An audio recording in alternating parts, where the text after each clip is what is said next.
Early will I seek you. My soul thirsts for you. Those are the words of David found in Psalm 63. Friends, we have a thirst in our soul for God.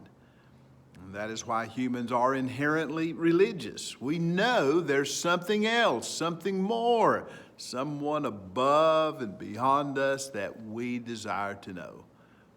Man was, after all, created with the capacity to walk with God.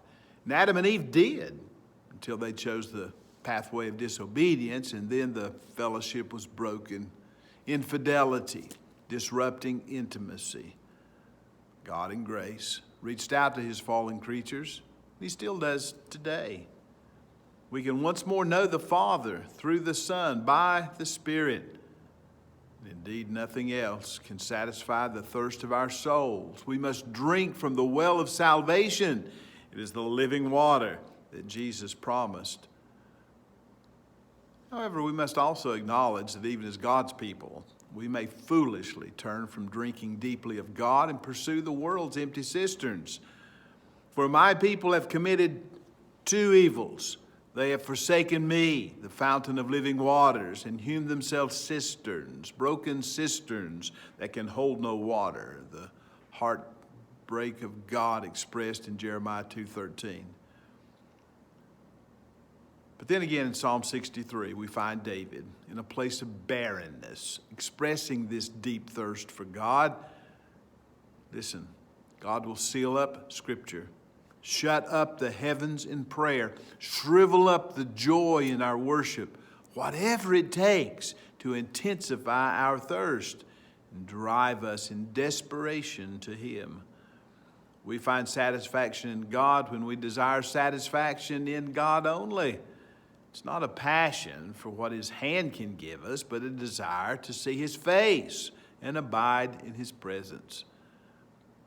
And this is one reason why God sends troubles into the lives of His children to drive us to Himself. Trials have a way of diminishing our taste for the things of this world and elevating our thirst for the eternal. You know, David desired to see the manifestation of God's power and glory. It was not enough to hear about what God had done for others in the past. He wanted to experience it in the present for himself.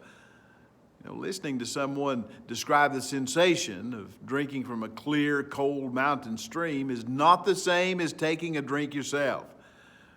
The testimony can make you salivate, but only the experience can bring you satisfaction. So theologically, we may know the Lord is omnipresent in our doctrine, but experientially, we long to know Him manifestly in our daily life.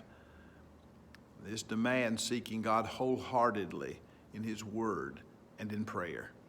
The corporate worship with the saints in the house of God can also encourage us as we gather with others. The sermons and the songs stirring us to seek God.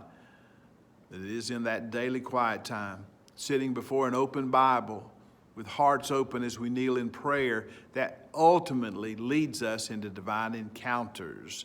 This is the only way to know God's power and glory. Oh, the thirst for God will lead us to be satisfied with His love. We'll meditate on Him and rejoice in God, knowing His loving kindness is better than life itself.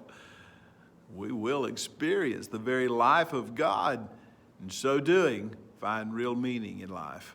And apart from Him, there's only an existence. But in Him, we rejoice fully alive.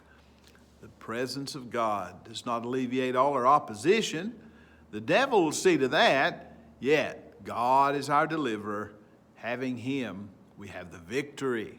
We must press on boldly to the throne room. Stay thirsty, my friend. Thirsty for God, and you will find satisfaction in life.